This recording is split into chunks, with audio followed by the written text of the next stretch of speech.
بسم اللہ الرحمن الرحیم۔ السلام علیکم اسٹوڈنٹس، آج ہم کرنے جا رہے ہیں اپنی باقاعدہ طور پر ترجمۃ القرآن مجید کو سٹارٹ کرنے جا رہے ہیں، جو کہ 9th کلاس کی ایک نیو بک آئی ہے Punjab curriculum and text book board Lahore کی طرف سے، اور اس میں آج ہمارے پاس پہلا لیکچر ہے سورہ مریم کا، پیج نمبر 4۔ اور اس سے پہلے جو میں نے اپنا ایک ویڈیو بنائی تھی اور اس میں رموز و اوقاف قرآن مجید ڈسکس کیے تھے، مگر جب تک ہمیں رموز اوقاف قرآن مجید نہیں پتہ ہوں گے ہم اپنی صورتوں کی بہتر طریقے سے تلاوت نہیں کر سکتے اور انہیں نہیں پڑھ سکتے۔ رموز و اوقاف قرآن مجید دیکھا، اور اگر کسی بچے نے وہ نہیں لیا لیکچر تو وہ ضرور ان صورتوں کو سٹارٹ کرنے سے پہلے رموز و اوقاف کا جو لیکچر ہے وہ لے لے، تاکہ وہ بہتر طریقے سے جو ہے اپنی صورتوں کو کور کر سکے، کیونکہ جب صورتوں کی تلاوت کی جاتی ہے اور اگر ہمیں رموز و اوقاف کا ہی اس دوران نہ پتہ ہوگا تو وہ تلاوت قرآن مجید کے آداب کے جو ہے نا وہ خلاف آ جاتا ہے۔ تو آج ہم باقاعدہ طور پہ اپنا چیپٹر سٹارٹ کرنے جا رہے ہیں، سورت سٹارٹ کرنے جا رہے ہیں، اور پہلی سورت ہے ہمارے پاس سورہ مریم، پیج نمبر 4 پر۔ یہ آ گیا ہمارے پاس پیج نمبر 4 سورہ مریم۔ اس کو پہلے ہم ریڈ آؤٹ کریں گے، تعارف کو، ہجرت حبشہ، اور اس میں کچھ امپورٹنٹ اس کے آگے مضامین ہیں، عملی نکات ہیں، اہم باتیں ہیں، یہ سارا دیکھیں گے۔ بیچ میں سے ہم کچھ چیزیں MCQs کے پوائنٹ آف ویو سے انڈرلائن کریں گے، کچھ شارٹ آنسرس کے طور پہ انڈرلائن کریں گے، اور کچھ ہم لوگ ان کو اچھی طرح پڑھیں گے، سمجھیں گے، تاکہ ہم اپنے مرکزی مضمون میں اور خلاصے میں ان چیزوں کو بہتر طریقے سے ایڈ کر سکیں۔ تو اسٹوڈنٹس، تعارف، یہ چیزیں تو آپ لوگوں نے ایسے ہی ہم یاد کرنی ہے۔ مضامین آپ کو اچھی طرح پتہ ہونا چاہیے کہ ان صورتوں کے مضامین کیا ہیں۔ علمی اور عملی نکات بھی آپ کو اسی طرح سے پتہ ہونا چاہیے۔ تو یہ چیزیں جو یہاں پہ آپ کو دی گئی ہیں نا، یہ آپ کو ایز اٹ از یاد کرنی پڑے گی، اور خلاصے میں آپ لوگ سمپل کیا کریں گے کہ جو چیزیں آپ نے اس میں پڑھی ہیں سورہ مریم کی انٹروڈکشن میں، آپ نے اسی کو شارٹ آؤٹ کر کے آپ نے اپنے الفاظ میں لکھ دینا ہے۔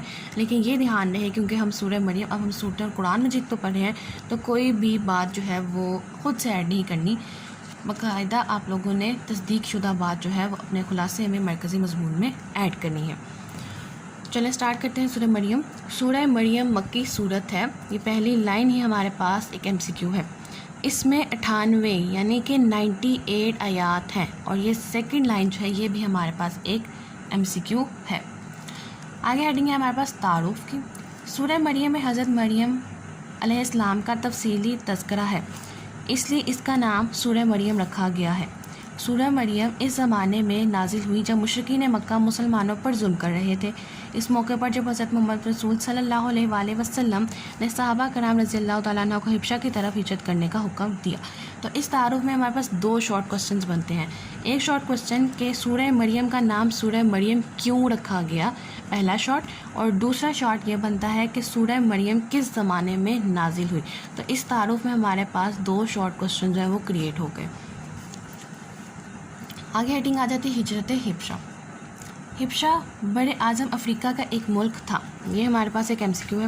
جب حضرت محمد رسول صلی اللہ علیہ وآلہ وسلم نے نبوت کا اعلان فرمایا تو وہاں ایک عیسائی حکمران تھا جس کا لقب نجاشی تھا۔ نجاشی بہت رحم دل اور عادل بادشاہ تھا، وہ کسی پر ظلم نہیں کرتا تھا۔ نجاشی کا اصل نام اسہمہ تھا۔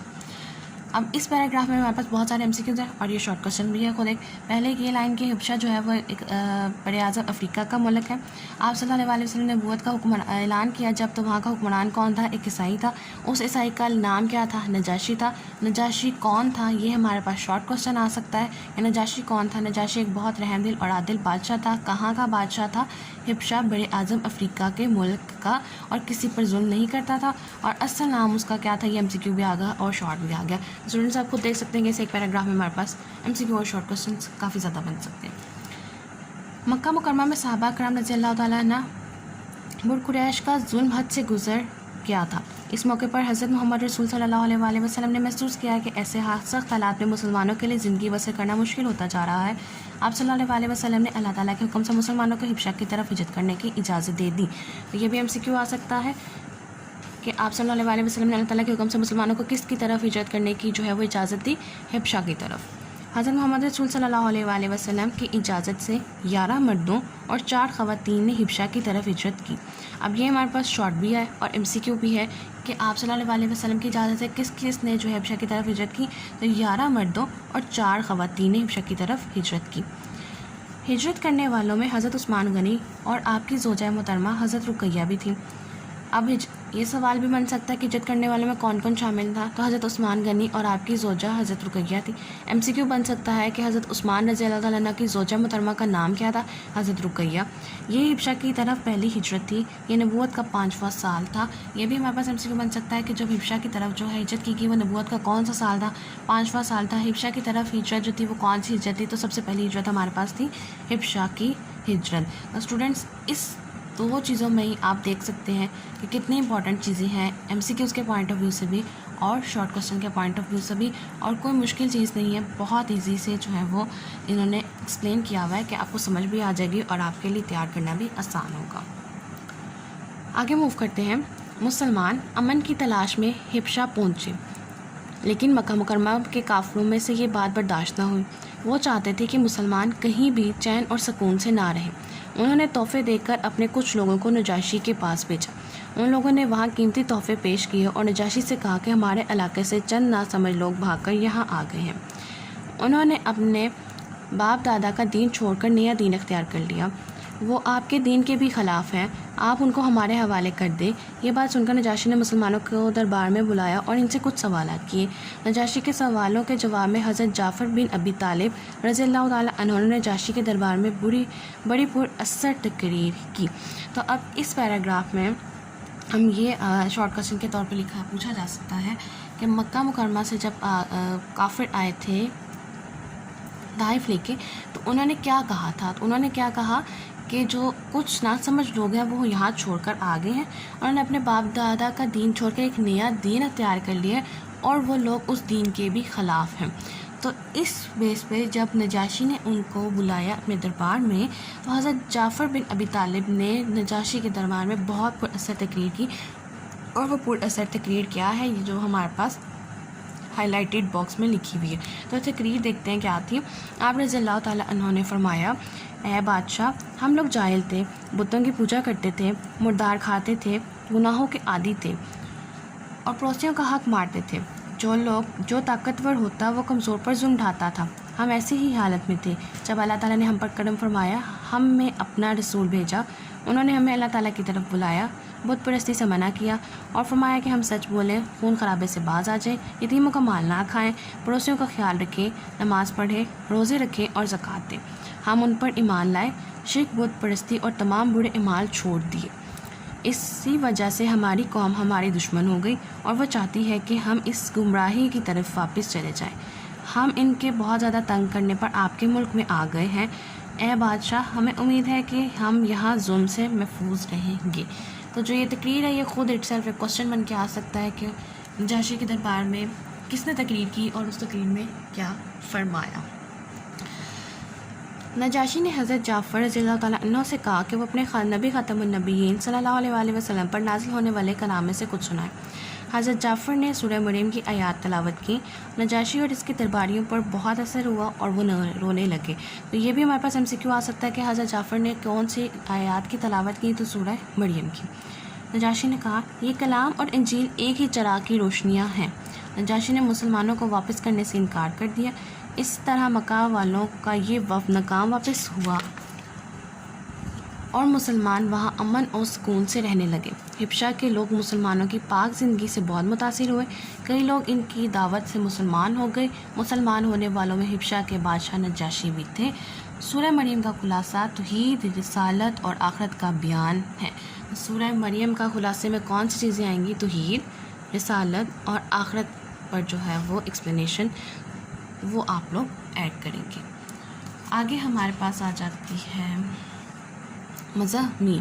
مضامین میں کیا ہے کہ سورہ مریم میں اللہ تعالیٰ کی وحدانیت کا بیان ہے، یعنی اللہ تعالیٰ واحد ہے، اس کا کوئی بیٹا اور شریک نہیں۔ پھر 7 انبیاء کرام علیہ السلام کا تذکرہ ہے۔ یہ بھی ہم سے کیوں آ سکتا ہے کہ کتنے انبیاء کرام کا تذکرہ ہے؟ 7۔ جس میں بتایا گیا ہے کہ کسی نبی کی موجزانہ پیدائش اس کو اللہ یا اللہ کا بیٹا نہیں بناتی۔ اس صورت میں سورہ مریم کا تذکرہ ہے، حضرت مریم کا تذکرہ ہے، اور پھر حضرت عیسیٰ علیہ السلام کی موجزانہ تخلیق کا تفصیلی ذکر ہے۔ آخری 3 رکوع میں قیامت کا احوال کا بیان ہے۔ اس دن اللہ تعالیٰ کے نیک بندوں کو مہمان بنا کر لایا جائے گا، جبکہ مجرموں کو پیاسے جانور کی طرح ہانک کر دوزخ کی طرف لے جایا جائے گا۔ آگے ہمارے پاس آ جاتے ہیں علمی اور عملی نکات۔ اب مضامین میں ہمارے پاس 3 چیزیں ہیں، وحدانیت، انبیاء کرام علیہ السلام کا تذکرہ اور حضرت عیسیٰ علیہ السلام کی موجانہ تخلیق اور لاسٹ پہ جو ہے وہ قیامت کا احوال ہے۔ علمی اور عملی نکات میں کہتے ہیں کہ حضرت مریم کا مطالعہ سورہ مریم کا مطالعہ کرنے سے جو علمی اور عملی نکات معلوم ہوتے ہیں ان میں سے کچھ ہی ہیں۔ اب یہ کنکلوڈ کریں سورہ مریم کو کہ اللہ تعالیٰ کی رحمت اور قدرت سے کبھی مایوس نہیں ہونا چاہیے، ہر حال میں اس سے دعا مانگتے رہیں۔ سورہ مریم کی آیت نمبر 4 ہے۔ تمام انبیاء کرام نے اپنی قوموں کو ایک اللہ کی عبادت کرنے کی دعوت دی، آیت نمبر 35 اور 36 میں، یعنی کہ وحدانیت کا۔ ہمیں اپنی تمام حاجات کے لیے صرف اللہ تعالیٰ سے دعا مانگنی چاہیے۔ کسی نبی کی موجانہ پیدائش انہیں اللہ یا اللہ کا بیٹا نہیں بناتی، بلکہ یہ ان کی عظمت کو بیان کرتی ہیں۔ سورہ مریم کی آیت نمبر 35 جو آپ آگے پڑھیں گے۔ ہم نے اپنے والدین کے ساتھ نیک سلوک کرنا چاہیے کیونکہ یہ انبیاء کرام علیہ السلام کا طریقہ ہے۔ سورہ مریم کی آیت نمبر 14 ہے۔ ہمیں اپنے بڑوں کا نہایت ادب اور احترام سے نیکی کی دعوت دینی چاہیے اور انہیں برائی سے منع کرنا چاہیے۔ سورہ مریم کی آیت نمبر 42 to 45۔ ہمیں وعدہ پورا کرنا چاہیے کیونکہ انبیاء کرام علیہ السلام اور نیک لوگوں کی صفت ہے۔ اللہ تعالیٰ نے قرآن مجید کو حضرت محمد رسول صلی اللہ علیہ وسلم کی زبان یعنی عربی زبان میں آسان فرما دیا۔ ہمیں بھی عربی زبان سیکھ کر قرآن مجید میں غور و فکر کرنا چاہیے۔ حدیث نبی صلی اللہ علیہ وسلم کیا ہے؟ حضرت محمد رسول صلی اللہ علیہ وسلم نے فرمایا، ماں کی گود میں جن بچوں نے بات کی ان میں سے ایک حضرت عیسیٰ علیہ السلام ہیں، اور اس سورہ مریم کی اہم بات جو ہے وہ لاسٹ پہ ہمارے پاس کہہ دی گئی ہے۔ یہ ہمارے نبی حضرت محمد رسول صلی اللہ علیہ وسلم نے معراج کے سفر میں جن انبیاء کرام علیہ السلام سے ملاقات فرمائی ان میں حضرت عیسیٰ بھی شامل ہیں۔ تو یہ ہمارے پاس MCQ آ سکتا ہے۔ جب ملاقات ہوئی تو حضرت عیسیٰ نے حضرت محمد رسول صلی اللہ علیہ وسلم کو دیکھ کے فرمایا، صحیح بخاری کی حدیث نمبر 3342، خوش آمدید نیک نبی نیک بھائی۔ حضرت محمد رسول صلی اللہ علیہ وسلم نے حضرت عیسیٰ علیہ السلام کا حلیہ مبارک بیان کرتے ہوئے فرمایا، حدیث نمبر 3437، ان کا قد درمیانہ اور رنگ سرخ و سفید تھا، وہ ایسے لگتے تھے جیسے ابھی غسل خانے سے باہر آئے ہوں۔ اسٹوڈنٹس یہ تھا ہمارے پاس سورہ مریم، جس میں سورہ مریم کی انہوں نے تعارف، حجت ابشا اور کچھ مضامین، اور لاسٹ میں انہوں نے کنکلوڈ کرنے کے طور پہ علمی اور عملی نکات دیکھے، اور ہم نے آپ کو ساتھ ساتھ بتایا کہ کیا چیز شارٹ میں آ سکتی ہے، کیا چیز MCQ میں آ سکتی ہے۔ علمی اور عملی نکات جو ہوتے ہیں وہ آپ نے خود لانگ میں مینشن کرنے ہوتے ہیں، یہ تو آپ کو ایز اٹ از یاد ہونے چاہیے۔ اس میں ہمارے پاس 7 to 8 پوائنٹس مینشن کی گئے ہیں، مضامین اس نے آپ کو بتا دیے، اور یہاں تک کہ اس نے آپ کو خلاصے کے بھی پوائنٹس بتا دیے کہ آپ نے خلاصے میں توحید، رسالت اور آخرت کا جو بیان ہے، آخرت کا احوال ہے، وہ آپ نے ایکسپلین کرنا ہے۔ تو اسٹوڈنٹس مجھے امید ہے کہ آپ کو آج کا جو یہ لیکچر ہے سورہ مریم کا وہ آپ کو سمجھ میں آ چکا ہوگا۔ ان کیس اگر آپ کو کوئی کوشچن ہے یا کوئی ایسی چیز جو سمجھ میں نہ آ رہی تو آپ مجھ سے ضرور پوچھ سکتے ہیں۔ اور لاسٹ میں میری اب آپ سب سے صرف ایک ہی ریکویسٹ ہے، کائنڈلی اپنے چینل کو سبسکرائب کیجیے، سپورٹ کیجیے، ویڈیو کو لائک کیجیے اور اپنے فرینڈس کے ساتھ ضرور شیئر کیجیے۔ Thank you.